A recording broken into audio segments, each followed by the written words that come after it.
Hey guys, my name is Alex, and this is a video kind of about reselling. No, this is entirely about reselling, but it's mostly about books. Sort of an intersection. As I mentioned in an earlier spattering of videos, I've somewhat recently finished and acquired an agent's representation for a book that I had been writing for most of 2021 called Cubafruit. Cubafruit is currently on submission to publishers. I am now wrapping up edits on the first draft of the second volume. And while I'm doing that, I'm working full-time retail, and I just needed a little extra money, but I didn't want to go out and find a more demanding job. It still feels very juvenile, but I go around thinking no matter what, I don't want the kind of job that entails responsibility that follows me home. I don't ever want a job where it would seem normal for someone to text me. So I stick to jobs in retail and hospitality, and of course in those jobs, if you don't want to work crazy hours or you don't want to really burn yourself out with manual labor,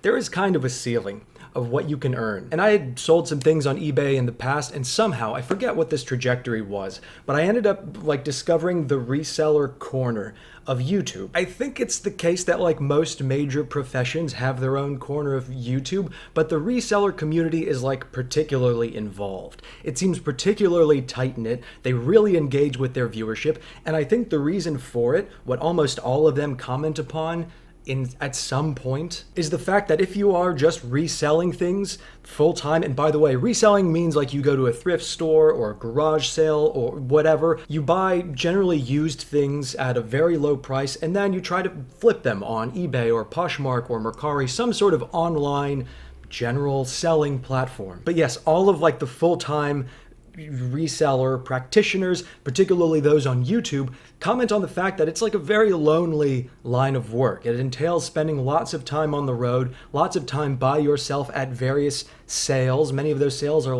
outside of the city limits, and as a result, they all reach out to one another. They trade secrets. They venture across state lines, sometimes to other countries, in order to meet with one another and sell things and go thrifting. Reselling books is not particularly lucrative, but it is the thing that resellers tend to always encourage beginners to start with. And that's part of why I'm making this video. Not as a crash course in how you can do it too. There are plenty of wonderful videos explaining how you can get on eBay and all these other platforms. But they're often saying, people buy books online and they're very cheap. You can get them for $1 at a thrift store. They're easy to store in your house. There's also this tone in all of the videos about reselling books, where the reseller is a book is a rectangular object made out of cardboard, but I actually really like books, and I have a bunch of books, and I'm moving out of this apartment in a few weeks. I need to purge a great many of them, so here I am, telling you about the things that I'm gonna be selling, and a lot of them, this is gonna be super rambly.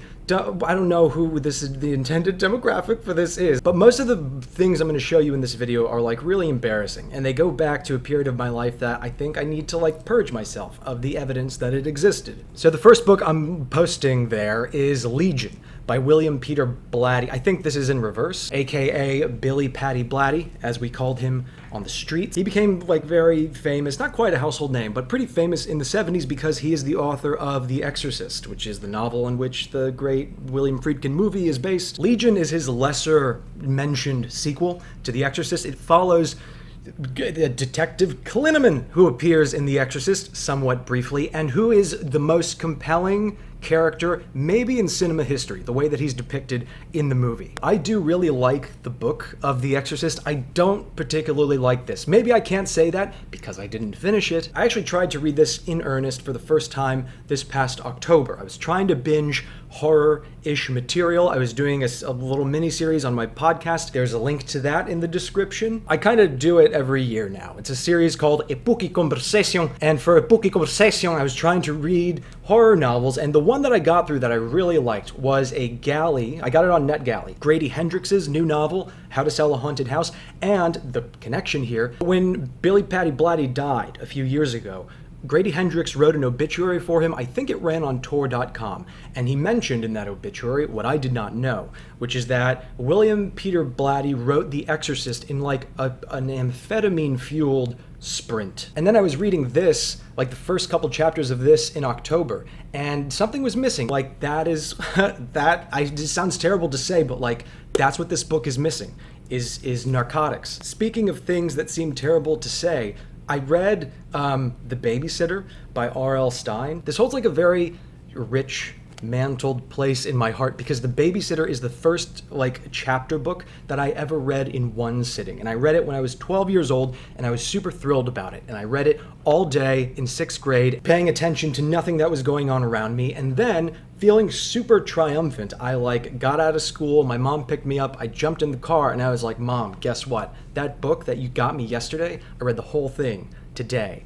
And she promptly responded not with applause, but by saying, let me just tell you, if your plan is to read a book a day, I cannot afford that habit. You better get friendly with the library. Also, you could not possibly have been paying attention in class. It was not the reception that I was hoping for, but I got this book in like a trip of nostalgia. I reread it in October and I loved it. And I was surprised that I loved it. After reading it and falling in love with it all over again, I became like self-critical about the fact that I ever doubted that this would be a really good book just because it was written for like a 12, 13-year-old audience.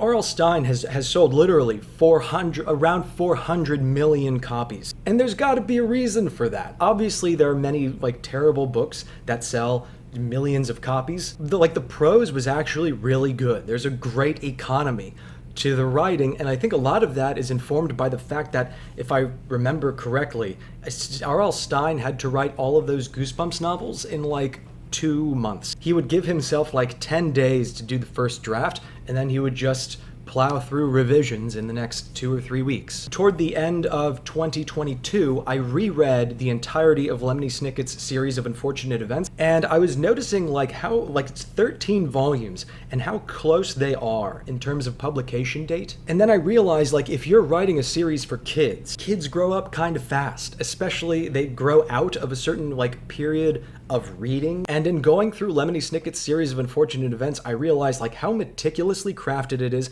There is a lot of filler, I have to say that. There's a lot of like literary analogy, there's a lot of symbolism, a lot of metaphor, but it made me think of like the enormous pressure on the shoulders of someone like Lemony Snicket, also known as Daniel Handler. He had to get all 13 done before his target audience had aged from like 10 when they began those books to 14 when they were probably moving on to reading like adult fiction. Okay, the embarrassing thing will take too long. So I'm gonna do the like embarrassing things that I'm purging myself in another video. I'm gonna wrap this up with like Social Studies by Fran Lebowitz. This is the first edition, but it's like the 5th printing. It's from 1981, and Fran Lebowitz is like very, very popular. Again, like I think her literary public reputation was kind of stunted by the fact that she has been experiencing for 25 or no, I guess like 40 years, what she refers to as not writer's block, but writer's blockade. So she hasn't published a volume of essays, although she's published a few in like Vanity Fair, like individual pieces. But her star is like freshly risen because apart from having always stayed on the road